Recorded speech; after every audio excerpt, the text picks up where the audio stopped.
पिछले कुछ दिनों से देश के विभिन्न हिस्सों में भूकंप के झटके लगातार महसूस किए जा रहे हैं। इस बार राजस्थान की धरती डोल उठी है। राजस्थान के बीकानेर में भूकंप के झटके महसूस किए गए हैं। राष्ट्रीय भूकंप विज्ञान केंद्र के मुताबिक रिक्टर स्केल पर इसकी तीव्रता 4.2 रही है। भूकंप के ये झटके तड़के 2:16 पर महसूस किए गए और इसका केंद्र बीकानेर से 516 किलोमीटर दूर पश्चिम में रहा। इसमें किसी भी तरह के जानमाल के नुकसान की खबर नहीं है। राजस्थान के बीकानेर के अलावा 26 मार्च को तड़के अरुणाचल प्रदेश के चांगलांग में भी 3.5 तीव्रता का भूकंप आया। नेशनल सेंटर फॉर सिस्मोलॉजी ने बताया कि भूकंप की गहराई 76 किलोमीटर थी। यहां भी किसी भी तरह के नुकसान की कोई खबर नहीं है।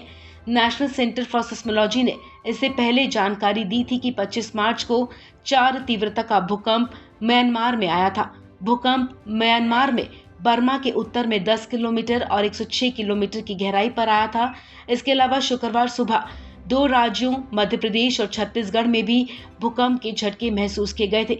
शुक्रवार सुबह 10:31 पर मध्य प्रदेश में ग्वालियर के पास भूकंप आया था। वहीं छत्तीसगढ़ के अंबिकापुर में भी 3.9 तीव्रता का भूकंप आया था।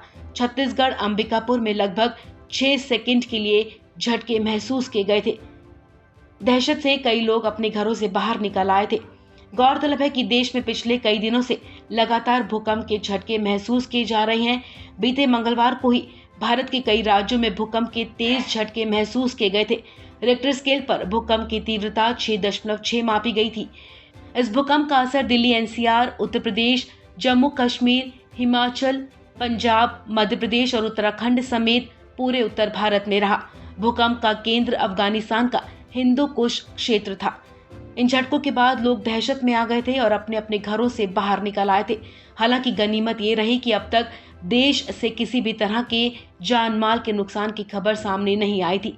लेकिन सबसे बड़ा सवाल ये कि आखिर बार बार भूकंप क्यों आ रहे हैं। आपको बता दें कि Hyderabad national geophysical research institute के मुख्य वैज्ञानिक डॉक्टर पूर्ण चंद्र राव ने चेतावनी देते हुए कहा कि धरती की परत कई प्लेट से मिलकर बनी है और इन प्लेट्स में लगातार विचलन होता रहता है। भारतीय प्लेट्स हर साल 5 सेंटीमीटर तक खिसक गई हैं और इसकी वजह से हिमालय क्षेत्र में काफी तनाव बढ़ गया है, जिसके चलते हिमालय क्षेत्र में भारी भूकंप आ सकता है। डॉक्टर पूर्ण चंद्र राव ने कहा कि हिमाचल प्रदेश, नेपाल के पश्चिमी हिस्से और उत्तराखंड में तेज भूकंप आ सकता है। रिक्टर स्केल पर इस भूकंप की तीव्रता 8 रह सकती है। इस बीच नेशनल जियोफिजिकल रिसर्च इंस्टीट्यूट के वैज्ञानिक ने यह भी दावा किया कि हिमालय में जल्द ही बड़ा भूकंप आ सकता है। उन्होंने कहा कि भूकंप की तीव्रता काफी ज्यादा हो सकती है, जिससे क्षेत्र में भारी तबाही मच सकती है।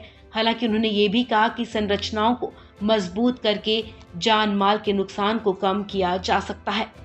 इस खबर में फिलहाल इतना ही। तमाम अपडेट्स के लिए आप बने रहें वन इंडिया हिंदी के साथ।